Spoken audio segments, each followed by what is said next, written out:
চট্টগ্রাম ৩০শে মে ১৯৮১ রাতের চতুর্থ প্রহর। ঘড়ির কাঁটায় ২:৩০। রাষ্ট্রপতি জিয়াউর রহমানের এক কর্মব্যস্ত শুক্রবার সবে শনিবারে গড়িয়েছে মাত্র কয়েক ঘন্টা আগে। একটু আগের হঠাৎ মুষলধারার বৃষ্টি ও বজ্রপাত সামান্য কমলেও মে মাসের তীব্র গরমকে সেটা আরও ভ্যাপসা করে তুলেছে। প্রচণ্ড বৃষ্টির মাঝেই কালুরঘাট ব্রিজের কাছে লেফটেন্যান্ট কর্নেল দেলোয়ারের বাসায় বাংলাদেশের ইতিহাসের গতিধারা বদলে দেওয়ার ষড়যন্ত্রের সভায় যোগ দিয়েছে চট্টগ্রাম সেনানিবাস থেকে আসা কয়েকজন মাঝারি সেনা কর্মকর্তা। সকালেই রাঙামাটি থেকে আসা লেফটেন্যান্ট কর্নেল মতিউর রহমান ষড়যন্ত্র বাস্তবায়নের কৌশল বর্ণনা করছে। ৩টি পৃথক দলে বিভক্ত হয়ে সার্কিট হাউস আক্রমণের দায়িত্ব বণ্টনের নির্দেশনা দেওয়া হলো। সারা দেশের মতো চট্টগ্রাম শহরও সেদিন গভীর নিদ্রায় আচ্ছন্ন। রাষ্ট্রপতি জিয়াউর রহমান সে রাতে চট্টগ্রাম সার্কিট হাউসের ভিআইপি কক্ষে তাহাজ্জুদ শেষ করে ফজরের আজানের প্রতীক্ষায়, পরিধানে সাদা পাঞ্জাবি পাজামা। এমনই সময় হঠাৎ করেই প্রেসিডেন্টের শয়নকক্ষের চারপাশ কাঁপিয়ে বিকট বিস্ফোরণের শব্দ হয়। লেফটেন্যান্ট কর্নেল ফজলে হাসানের নিক্ষিপ্ত দুটো রকেট শেল লক্ষ্যভ্রষ্ট হয়ে সার্কিট হাউসের দোতলায় রাষ্ট্রপতির শয়নকক্ষের নিচের কার্নিশের একটা অংশ গুড়িয়ে দিয়েছে। ঘটনা কি তা দেখতে দরজা খুলে সিঁড়ির দিকে এগোতেই সিঁড়ি দিয়ে দ্রুত গতিতে উঠে আসা একদল সেনার মুখোমুখি হন প্রেসিডেন্ট। প্রায় অরক্ষিত সার্কিট হাউসের দোতলায় বিনা বাধায় উঠে আসে প্রথম দল, যার নেতৃত্ব দিচ্ছিলেন ক্যাপ্টেন মোসলেউদ্দিন। আমাদের সাথে যেতে হবে স্যার। মোসলেউদ্দিনের কথাগুলো পুরোপুরি শেষ হওয়ার আগেই তৃতীয় দলটি উপস্থিত হয়। কেউ কিছু বুঝে ওঠার আগেই দ্বিতীয় দলের সামনে থাকা আকণ্ঠ মদের নেশায় টলায়মান অপ্রকৃতিস্থ লেফটেন্যান্ট কর্নেল মতিউরের সাবমেশিন গানের বুলেটের আঘাতে ঝাঁঝরা হয়ে যায় বাংলাদেশের স্বাধীনতার ঘোষকের শরীর। ঘাতক মতিউরের সাবমেশিন গানের বুলেট কেড়ে নেয় সারা বাংলাদেশের উন্নয়ন অগ্রগতির সকল স্বপ্ন। শুধু প্রেসিডেন্টের মাথা ও বুকে রেখে যায় ২৭টি নির্মম প্রাণঘাতী আঘাত। এমন আকস্মিক আক্রমণে হতভম্ব হয়ে পড়ে ঘাতক মতিউরের সঙ্গে আসা অন্য সৈনিকেরা। কিং কর্তব্য বিমূঢ় সেনাদল একরাশ অবিশ্বাস নিয়ে অতি দ্রুত নিচে নেমে গেল। এই ষড়যন্ত্রের পরিকল্পনায় প্রেসিডেন্টকে হত্যা করার কথা তো ছিল না। সিঁড়ির গোড়ায় পড়ে রইল রাষ্ট্রপতির নিথর দেহ।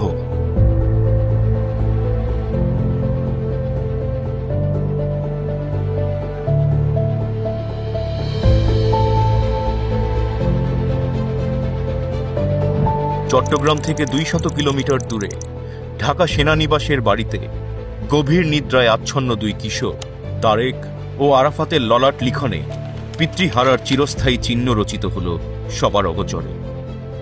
কাল সকালেই ফিরব ইনশাল্লাহ। বেগম জিয়াকে কয়েক ঘন্টা আগে দেয়া শেষ প্রতিশ্রুতি অপূর্ণই রয়ে গেল। এক মাতাল ঘাতকের বুলেটে বেগম জিয়ার জন্য নির্ধারিত হল এক দীর্ঘ বৈধব্য যাত্রার, তা তিনি জানতেও পারলেন না। মাত্র ২০ মিনিটের এক হঠকারী অভিযানে নিদ্রাচ্ছন্ন দেশবাসীর অগোচরে নিশ্চিহ্ন হল বাংলাদেশের সম্ভাবনার অগ্রযাত্রা। চট্টগ্রাম বাংলাদেশের স্বাধীনতা যুদ্ধ এবং শহীদ জিয়া একসাথে জড়িয়ে থাকা ৩টি অবিচ্ছেদ্য নাম। তরুণ মেজর জিয়া জীবনের মায়া তুচ্ছ করে তরুণী স্ত্রী আর শিশুপুত্রদের চরম বিপদগ্রস্ত করে দিয়েছিলেন স্বাধীনতার ঘোষণা। দায়িত্ব পালন করেছিলেন জেড ফোর্স এবং ১ নম্বর সেক্টর কমান্ডার হিসেবে। তিনি মনে প্রাণে বিশ্বাস করতেন চট্টগ্রাম তার দ্বিতীয় বাসস্থান। বগুড়ার বাগবাড়িতে জন্ম নেয়া এই ক্ষণজন্মা মানুষটি আজ নিথর পড়ে আছেন তার প্রিয় দ্বিতীয় বাসভূমিতে। সাগরের ঢেউ ছুঁয়ে সবুজ পাহাড়ের গা বেয়ে ভেসে আসা ভোরের স্নিগ্ধ হাওয়া পরশ বুলিয়ে যাচ্ছে তার প্রাণহীন দেহে। তারুণ্যের সন্ধিক্ষণে সকল ভয়কে জয় করে দৃঢ়চিত্তে স্বাধীনতার ঘোষণা দিয়ে দেশপ্রেমের সাথে সাহসিকতার যে প্রমাণ তিনি সেদিন বিশ্ববাসীকে দিয়েছিলেন, দেশের কোটি মানুষের ভালোবাসায় ধন্য হয়ে দেশ মাতৃকার মাটির সাথে নিজের উষ্ণ রক্তস্রোত একাকার করে আজ আবারও প্রমাণ করলেন দেশপ্রেমের শ্রেষ্ঠতম উদাহরণের নাম জিয়াউর রহমান। অথচ ২৯শে মের সকালটা ছিল অন্যরকম। চট্টগ্রাম বিএনপির এক অভ্যন্তরীণ দ্বন্দ্ব মেটাতে হঠাৎ করেই চট্টগ্রামে আসার সিদ্ধান্ত নিলেন দলের chairman Ziaur Rahman. Iraq Iran যুদ্ধ নিয়ন্ত্রণে আল কুদস কমিটির সভা বিলম্বিত করে চট্টগ্রামে এলেন তিনি। চট্টগ্রাম সেনানিবাসের পরিস্থিতি একটু ঘোলাটে। এই সতর্কতায় সামরিক গোয়েন্দা প্রধান জেনারেল মোহাম্মদ জান চৌধুরী তাকে চট্টগ্রাম যেতে নিষেধ করেছিলেন, কিন্তু প্রেসিডেন্ট জিয়া সেই সতর্কবাণী অগ্রাহ্য করলেন। গোয়েন্দা প্রধান দৃঢ়প্রতিজ্ঞ রাষ্ট্রপতিকে বিনয়ের সাথে অন্তত রাত্রি যাপন না করতে অনুরোধ করলেন। এই সতর্কতাও কাজে এলো না। একজন প্রকৃত মুসলমান হিসেবে তিনি সবসময় বিশ্বাস করতেন জন্মমৃত্যু সম্পূর্ণ পূর্বনির্ধারিত, এর অন্যথায় ক্ষমতা মানুষের নেই। বারবার মৃত্যুকে কাছ থেকে দেখা এক বীর সৈনিক স্বতঃস্ফূর্তভাবে যা করতেন, জিয়া সেদিন সেটাই করেছিলেন। প্রায় অরক্ষিত চট্টগ্রাম সার্কিট হাউসে গার্ড রেজিমেন্টের গুটি কয়েক সৈন্য আর দোতলায় দুজন দেহরক্ষী রাষ্ট্রপতি নিরাপত্তার জন্য মোটেও যথেষ্ট ছিল না। জিয়াউর রহমান বাংলাদেশ বিমানের নিয়মিত ফ্লাইটে চট্টগ্রাম পৌঁছলেন 29 মে সকালে। সাথে ছিলেন বাংলাদেশ জাতীয়তাবাদী দল বিএনপির মহাসচিব অধ্যাপক বদরুদ্দোজা চৌধুরী, স্থায়ী কমিটির সদস্য আমেনা রহমান। বিমানবন্দরের অভ্যর্থনা লাইনে তিনি অনুপস্থিত দেখলেন চট্টগ্রামের জিওসি মেজর জেনারেল মঞ্জুরকে। সেনাবাহিনীর প্রধান এরশাদের পরামর্শে জেনারেল মঞ্জু তখন স্টাফ কলেজের অধ্যক্ষ হিসেবে বদলির আদেশপ্রাপ্ত। প্রেসিডেন্ট জিয়া আর জেনারেল মঞ্জুরের ঘনিষ্ঠতার কথা সেনাবাহিনীতে সবারই জানা। প্রখর বুদ্ধিমত্তার জন্য সবাই মঞ্জুরকে জানত পণ্ডিত হিসাবে। সার্কিট হাউসে পৌঁছেই শুরু করলেন চট্টগ্রাম বিএনপির সাংগঠনিক সভা। মাঝে জুমার নামাজের বিরতিতে প্রেসিডেন্ট কাছেই চকবাজারের চন্দনপুরা মসজিদে জুমার নামাজ আদায় করলেন। নামাজ শেষে কুশল বিনিময় করলেন মুসল্লিদের সাথে। দুপুরে মধ্যাহ্ন ভোজে বরাবরের মতোই সাদামাটা ডাল ভাত। তারপর আবারও অবিরাম মিটিং রাত 11টা অবধি। চট্টগ্রামের বেসামরিক প্রতিষ্ঠানের সাথে নির্ধারিত সভা বাতিল হল সন্ধ্যার পর। ওদিকে চট্টগ্রাম সেনানিবাসের বাইরে প্রণীত হচ্ছে এক হঠকারী পরিকল্পনার নকশা। সেনাপ্রধান এরশাদের কূটচালে মুক্তিযোদ্ধা কর্মকর্তারা বঞ্চিত হচ্ছেন হয়রানির শিকার। এ কারণে রাষ্ট্রপতি জিয়াকে সেনানিবাসে এনে সেনাপ্রধান এরশাদের অপসারণ, সেটাই ছিল প্রাথমিক পরিকল্পনা।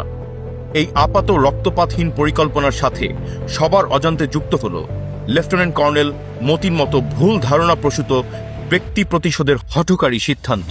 সেটা ষড়যন্ত্রে অন্য অংশগ্রহণকারীরা জানতেও পারল না। যুক্তরাষ্ট্রে উচ্চ সামরিক প্রশিক্ষণের জন্য তাকে বাদ দিয়ে কর্নেল শাখাওয়াতকে নির্বাচিত করার দায় রাষ্ট্রপতির উপরে চাপিয়ে সেনাপ্রধান এরশাদ কৌশলে লেফটেন্যান্ট কর্নেল মতিকে উত্তেজিত করেছিল অনেক আগে থেকেই। আকণ্ঠ মদ্যপানে হিতাহিত জ্ঞানশূন্য মতিকে তৈরি করা হলো এক ঘাতক সেনা কর্মকর্তা হিসেবে। অন্যদের কাছে যা রইল সম্পূর্ণ অজানা। রক্তপাতহীন পরিকল্পনা পরিণত হল এক নিষ্ঠুর অমানবিক হত্যাকাণ্ডে। ঘটনার আকস্মিকতায় কিং কর্তব্য বিমূঢ় জেনারেল মঞ্জুর হলেন খলনায়ক। পরিষ্কার দেখতে পেলেন নিয়তি আর কলঙ্কময় পরাজয়। অস্থায়ী রাষ্ট্রপতির দায়িত্ব নিলেন বিচারপতি সাত্তার। সকলের সমর্থন হারানো জেনারেল মঞ্জু সপরিবারে বান্দরবানের দিকে পালানোর সিদ্ধান্ত নিলেন, সাথে লেফটেন্যান্ট কর্নেল মাহবুব ও মোজাফফরের পরিবার। রাস্তায় গাড়ি নষ্ট হলে তার আশ্রয় নেয় ফটিকছড়িতে এক পাহাড়ি পরিবারে। কিন্তু তাদের অবস্থান টের পেয়ে সেনাবাহিনীর অনুগত দল তাদের ঘিরে ধরে। গোলাগুলিতে নিহত হয় লেফটেন্যান্ট কর্নেল মতি ও লেফটেন্যান্ট কর্নেল মাহবুব। প্রেসিডেন্ট জিয়ার মূল হত্যাকারীর শোচনীয় মৃত্যু হয় 48 ঘন্টা পেরোনোর আগেই। পালিয়ে যায় মেজর মোজাফফর। জেনারেল মঞ্জুর ধরা পড়লেন। তাকে আনা হলো হাটহাজারী থানায় পুলিশ হেফাজতে। নিজের পরিণতি এবং সম্ভাব্য ষড়যন্ত্র আঁচ করতে পেরে বারবার অনুরোধ করলেন তাকে যেন সেনাবাহিনীর কাছে হস্তান্তর না করা হয়। ভারপ্রাপ্ত কর্মকর্তা আব্দুল কুদ্দুস থেকে শুরু করে ডিআইজি শাহজাহান কেউই তার অনুরোধ রাখেননি। ওসি কুদ্দুস ক্যাপ্টেন এমদাদের কাছে হস্তান্তর করল জেনারেল মঞ্জুরকে। হাত পা বাঁধা জেনারেল মঞ্জুরকে চরম অপমানজনকভাবে গাড়িতে তোলা হলো। তারপর নেওয়া হলো চট্টগ্রাম সেনানিবাসে। সেখানে সেনাপ্রধান এরশাদ প্রেরিত দুজন উচ্চপদস্থ কর্মকর্তার একজনের গুলিতে সেই রাতেই নিহত হলেন জেনারেল মঞ্জু। পরদিন সামরিক বিজ্ঞপ্তিতে জানানো হলো বিক্ষুব্ধ সেনা সদস্যের হাতে নিহত হয়েছেন তিনি। অন্যদিকে ডাক্তার লেফটেন্যান্ট কর্নেল তোফায়েলের পোস্টমর্টেম রিপোর্টে পাওয়া গেল ভিন্ন তথ্য। মঞ্জুরের মাথায় একটি মাত্র গুলি। তড়িঘড়ি করে দাফন করা হলো তাকে। জীবিত বা মৃত কোনো অবস্থাতেই তাকে ঢাকায় পাঠানো হলো না। রাষ্ট্রপতি জিয়া হত্যা রহস্য উদ্ঘাটনের অন্যতম সূত্র জেনারেল মঞ্জুরকে সরিয়ে দেয়া হলো পৃথিবী থেকে। রাজধানীর বাইরে বিচ্ছিন্ন এক সেনানিবাসে বিদ্রোহ করে ক্ষমতা পরিবর্তন যে প্রায় অসম্ভব, মঞ্জুরের মতো একজন সেনানায়কের সেটা না জানার কথা নয়। রহস্য আর জিজ্ঞাসার এই অংশটুকু আজও অনুদ্ঘাটিতই রয়ে গেল। জিয়াউর রহমানের নেতৃত্বে বাংলাদেশের সমৃদ্ধি ও সার্বভৌমত্ব প্রতিষ্ঠা যে আঞ্চলিক এবং আন্তর্জাতিক গোষ্ঠীর গাত্রদাহের কারণ, তারাই জিয়াউর রহমানের অস্তিত্ব বিলীন করতে চাইবে, এই সরল সত্য বিশ্ববাসীর সামনে উন্মোচিত করার প্রমাণ নিশ্চিহ্ন করার জন্য জেনারেল মঞ্জুরের বিচার বা বেঁচে থাকার কোনো সুযোগ ছিল না। এদিকে ৩০ তারিখ সকাল ৯:৩০টায় মেজর শওকত আলী ও মোজাফফরের নেতৃত্বে প্রেসিডেন্ট জিয়ার কার্পেট মোড়ানো মৃতদেহ সেনাবাহিনীর গাড়িতে করে সার্কিট হাউস থেকে নেওয়া হলো অজ্ঞাত স্থানে লোকচক্ষুর অন্তরালে দাফনের উদ্দেশ্যে। অসম্ভব জনপ্রিয় প্রেসিডেন্ট জিয়া হত্যাকাণ্ডের প্রতিক্রিয়ায় সম্ভাব্য জনরোষ এড়াতে সার্কিট হাউস থেকে ২২ মাইল দূরে রাঙ্গুনিয়ার পাহাড়ের ঢালে তড়িঘড়ি করে দায়সারাভাবে জানাজা করে তার মৃতদেহ অসম্মানজনক দাফনের নামে একরকম মাটি চাপা দেয়া হলো।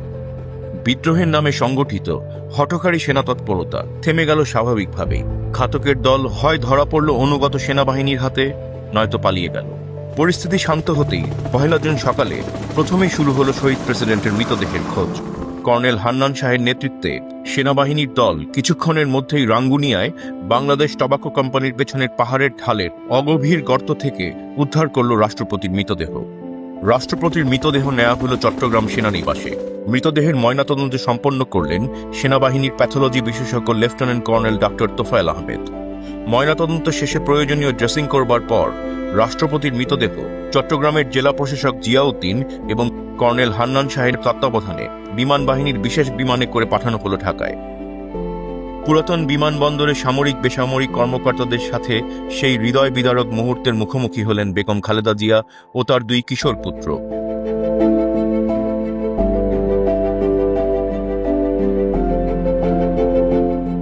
সামরিক অভিবাদনে শেষ বিদায় সম্পন্ন হল বিউগলের লাস্ট পোস্টে। মানিক মিয়া অ্যাভিনিউয়ে তখন লক্ষ লক্ষ শোকার্ত মানুষের প্রতীক্ষা, তাদের প্রিয় মানুষের জন্য ইতিহাসের বৃহত্তম জানাজায় অংশগ্রহণের আকাঙ্ক্ষায়। সে এক অবিস্মরণীয় শোকাবহ দৃশ্য। ঢাকা ও পার্শ্ববর্তী শহরের কোনো সক্ষম ব্যক্তি সেদিন ঘরে বসেছিল না। এদিকে ১ জুন বিকালে একই সাথে বিশাল জনসমুদ্রে চট্টগ্রামের লালদিঘি ময়দানে অনুষ্ঠিত হল গায়েবানা জানাজা। চট্টগ্রামের লালদিঘির ময়দানের ইতিহাসে কোনো দিন এত জনসমাগম হয়নি। এর আগে ৩১শে মে ঢাকা স্টেডিয়ামেও এক অবিস্মরণীয় গায়েবানা জানাজা অনুষ্ঠিত হয়।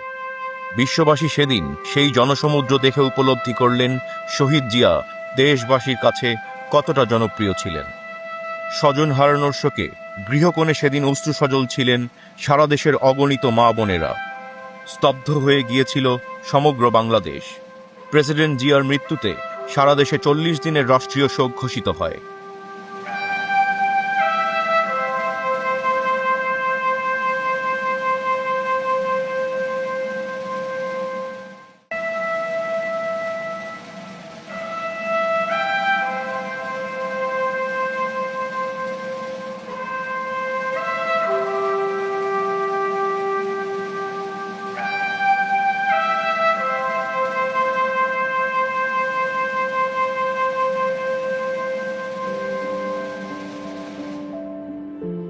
জিয়া হত্যাকাণ্ডে কিছু সামরিক কর্মকর্তা অংশ নিলেও একজন সাধারণ সৈনিকও এই অপকর্মে অংশ নিতে রাজি হয়নি।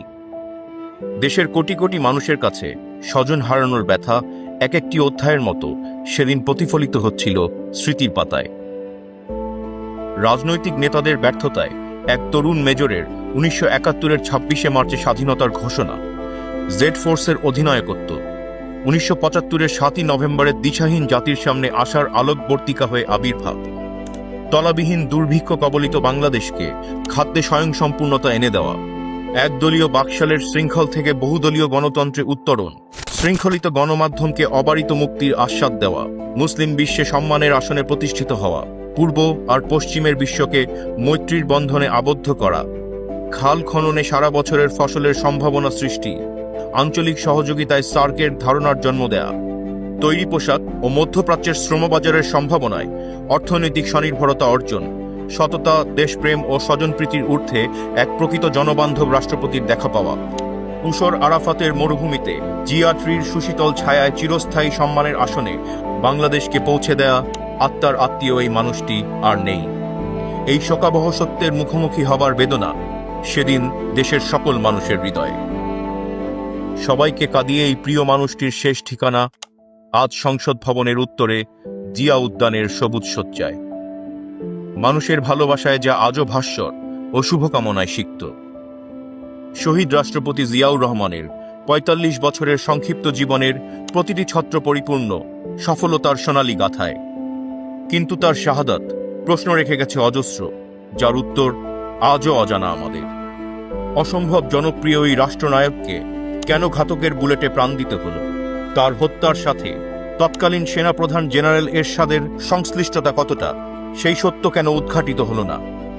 কেন ষড়যন্ত্র উদ্ঘাটনের গভীরে যাওয়ার যোগসূত্র জেনারেল মঞ্জুরকে পরিকল্পিতভাবে হত্যা করা হলো?